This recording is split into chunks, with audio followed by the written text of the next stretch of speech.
afternoon, friends.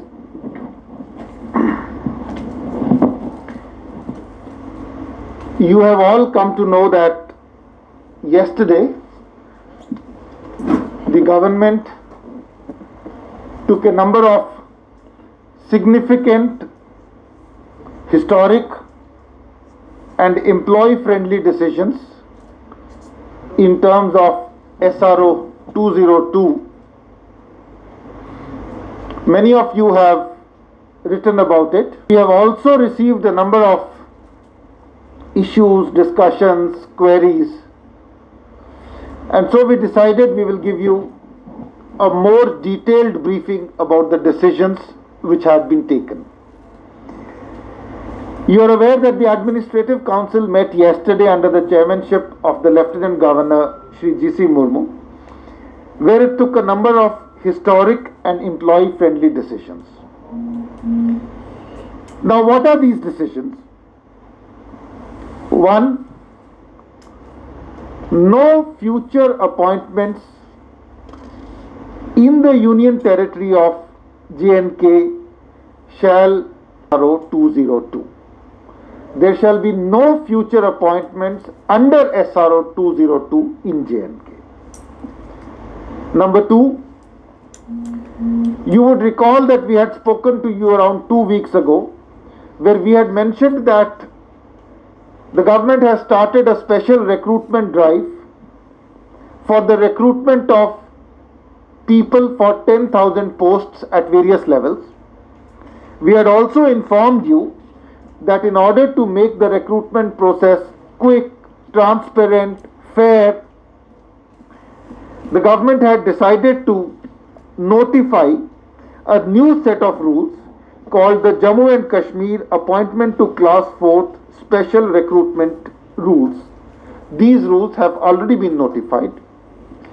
These rules have also been amended to make sure that SRO 202 will not be applicable to these appointments. There are a number of cases where vacancies have already been referred to recruitment agencies. Now, whenever vacancies have been referred to recruitment agencies, they may be at different stages.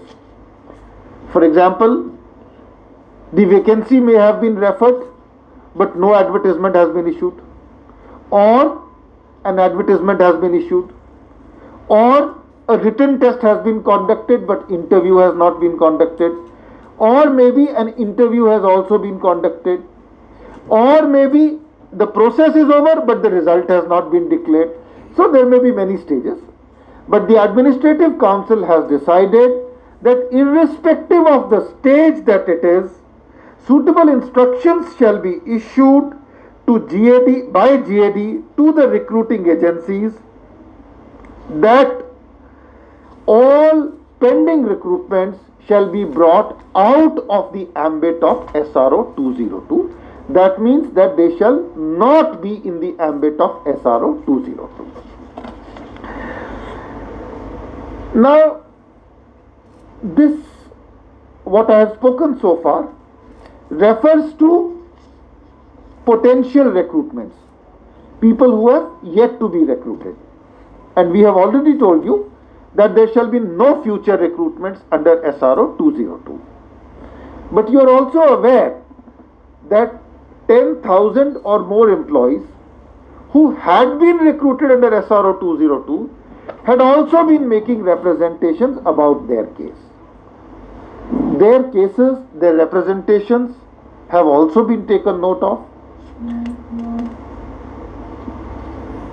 The government set up a committee and employee-friendly decisions have been taken in their case also.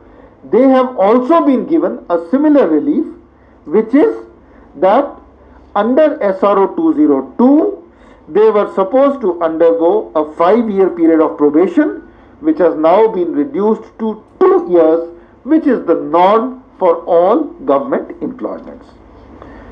So SRO 202 appointees will also be eligible like their other counterparts in the government for all other benefits. In that sense, the perceived sense of discrimination and inequity has been ended, it has been removed, and SRO 202 appointees, wherever they exist in government, have been brought at par with their normal counterparts in the government. These decisions are historic, they are extremely beneficial to the unemployed youth, they address the aspirations of the unemployed youth. Taken together with the recently announced decision of starting large-scale recruitment and fast-tracking them in a transparent manner, taken together, these two decisions represent extremely youth-friendly decisions. I have also explained to you how the existing employees in the government will stand to benefit. So all consequential appointments in rules, etc., which need to be made are going to be made. And I must emphasize this fact that these decisions have been taken by the Administrative Council under the chairmanship of the Honorable Lieutenant Governor at a time of extreme crisis when state governments and UT governments throughout the country are actually deferring or reducing emoluments. They are deferring even approved emoluments to a large number of employees, but keeping in view the people friendliness nature of this decision, the Administrative Council has taken an unprecedented and historic decision in approving this set of decision, notwithstanding the crores of rupees that will have to be additionally spent in implementing this decision. This will address the aspirations of the employees, this will address the aspirations of a large number of unemployed youth, and I hope that this will also address the large number of representations, requests that were being made by people, including employees, from time to time.